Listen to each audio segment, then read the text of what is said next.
Bonjour chers collègues, j'aimerais prendre quelques secondes pour te souhaiter la bienvenue à notre service de garde et te laisser un document sur vidéo qui t'accompagnera pendant ton séjour à notre service de garde.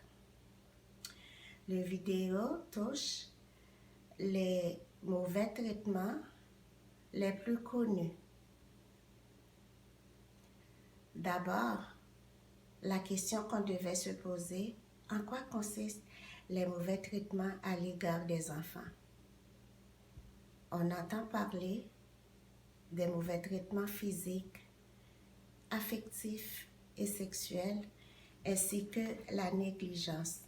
Ils ont tous des traits d'habitude de violence et ont des risques de sévices.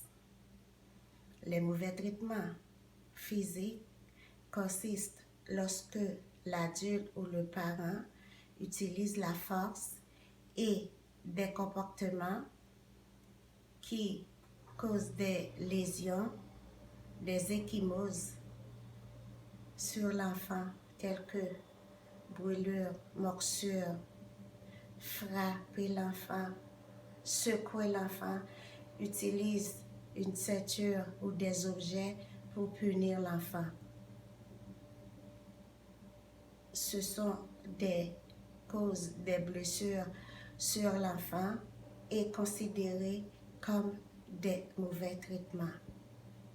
Les mauvais traitements affectifs, c'est un ensemble de comportements ou de gestes qui portent atteinte au développement affectif et aux estimes de soi de l'enfant, tels que l'ignorance, l'enfermer dans une pièce, crier dessus, ne porte pas attention aux besoins émotionnels et affectifs de l'enfant. Ces comportements ont des conséquences très importantes sur le développement et l'avenir de l'enfant. Les mauvais traitements sexuels, c'est lorsque l'enfant est utilisé pour satisfaire le désir sexuel d'un adulte ou même un enfant plus âgé ou de son groupe d'âge. Des attouchements sur l'enfant, visionner des vidéos pornographiques en présence de l'enfant et inciter l'enfant à y participer. Des appels obscènes, encourager l'enfant à des activités sexuelles ou même avoir des rapports sexuels sur l'enfant.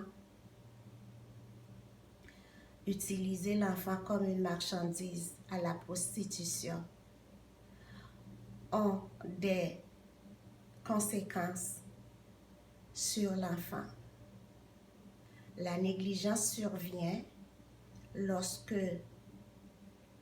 la personne responsable ne porte pas attention aux besoins fondamentaux de l'enfant, se nourrir, se vêtir, le sommeil, de l'eau et même la vaccination contre les maladies enfantines pour le protéger.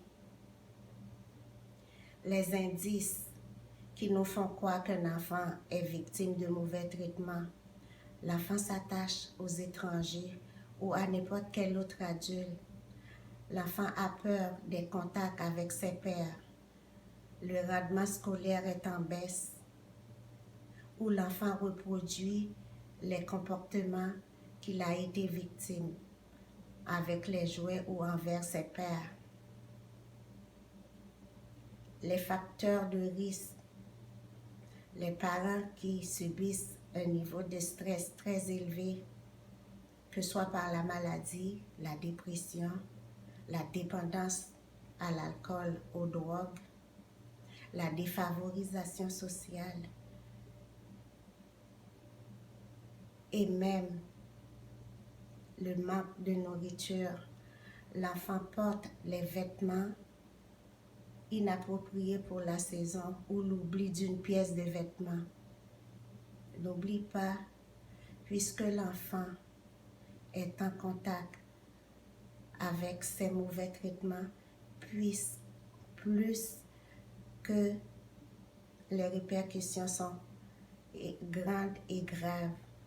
Donc on parle de la vulnérabilité de l'enfant qui deviendra adulte, et cet adulte-là deviendra vulnérable économiquement, physiquement, mentalement.